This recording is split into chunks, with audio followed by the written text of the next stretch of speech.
All right, if you're in healthcare, prepping for a big exam, or you just need to know the body's most urgent red flags, you are in the right place.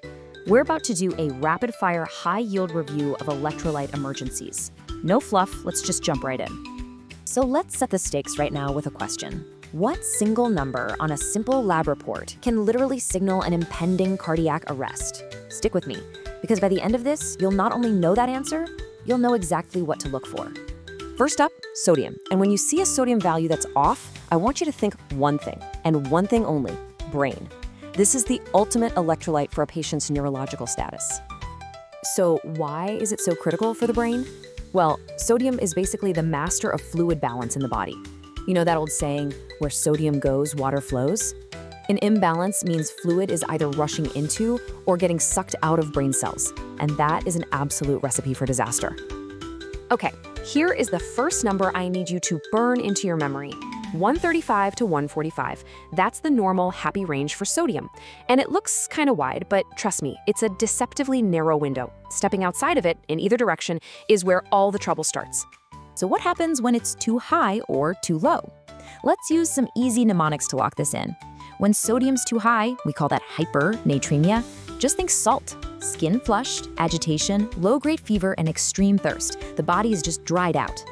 Now on the flip side, when sodium's too low, hyponatremia, think salt loss.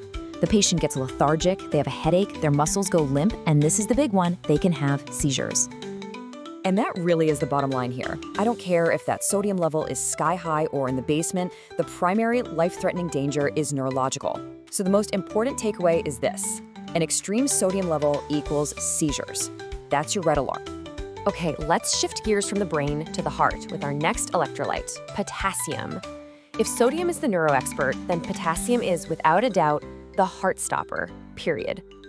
You see, potassium is a key player in the electrical conduction system of the heart. It's what keeps the lights on, telling the heart muscle when to contract and relax in that perfect, steady rhythm. Any imbalance here can be absolutely catastrophic. Now look at this range, 3.5 to 5.0. It is incredibly tight. We are talking about tiny decimal points standing between a stable heartbeat and a fail one. And yeah, this is the number from our opening question. This is the one that can signal a cardiac arrest is coming. So when potassium goes too high, that's hyperkalemia, I want you to picture the heart muscle becoming tight and contracted. It's like it's overcaffeinated, way too excitable, and it just loses its ability to relax. A great and kind of grim mnemonic for the signs of hyperkalemia is murder. Muscle cramps, urine abnormalities, respiratory distress, decreased cardiac contractility, ECG changes, and altered reflexes. But let's be real, the most immediate danger, the one that'll get your pulse raising, is that E for ECG changes. So what's the one thing you need to know? If you could only have one piece of info on a patient with high potassium, you'd want to see their ECG, because the first most classic sign of danger is that tall, peaked T wave. And what's really cool is you can literally see it. A normal T wave is kind of like a gentle, rounded hill, but with hyperkalemia, that hill becomes a tall, sharp, narrow tent. That pointy peak is a visual alarm bell that the heart muscle is dangerously irritable and getting close to a lethal rhythm. Now let's flip the script. When potassium drops too low, hypokalemia, the theme is the total opposite. Forget tight and contracted, I want you to think low and slow. The heart muscle becomes weak, sluggish, and just plain inefficient. The whole clinical picture just screams low and slow. You're gonna find a thready, weak pulse. Breathing gets shallow, the patient feels weak, their reflexes are diminished. It's like the entire body is running out of batteries. And just like its evil twin, high potassium, low potassium has its own unique signature on an ECG. This time, we're on the lookout for something that really shouldn't even be there: a prominent U wave. Take a look at this. After the normal T wave, you see this extra little bump just pop up. That's the U wave. Seeing this is a major, major red flag that the heart's electrical system is unstable because of low potassium, putting the patient at serious risk. All right, we've tackled the brain with sodium and the heart with potassium. For our final stop, we're going to group two electrolytes together, calcium and magnesium.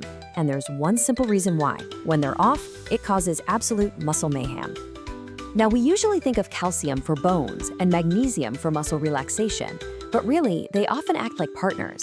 They can rise and fall together, and as you're about to see, the real immediate danger happens when their levels both drop way too low. So, here's the deal.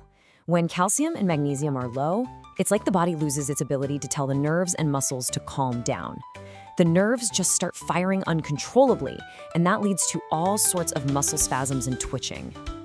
A fantastic mnemonic for low calcium is cats go numb. That's for convulsions, arrhythmias, tetany, and spasms or stridor. Now let's focus on that S for a hot second. Spasms of the larynx, that's stridor, can completely shut down the airway. This is a can't-miss, drop-everything kind of emergency. And what's so brilliant is that you can spot this danger at the bedside, no labs needed. There are two classic signs. First, Chvostek's sign. You tap on the facial nerve right in front of the ear, and the whole side of the face twitches. Second is Trousseau's sign. You inflate a blood pressure cuff, and the hand and wrist will cramp up into this weird spasm. If you see either of those, your patient is on the verge of big trouble. Okay, we have moved fast and covered a ton of ground, so let's lock it all in with the ultimate high-yield review slide.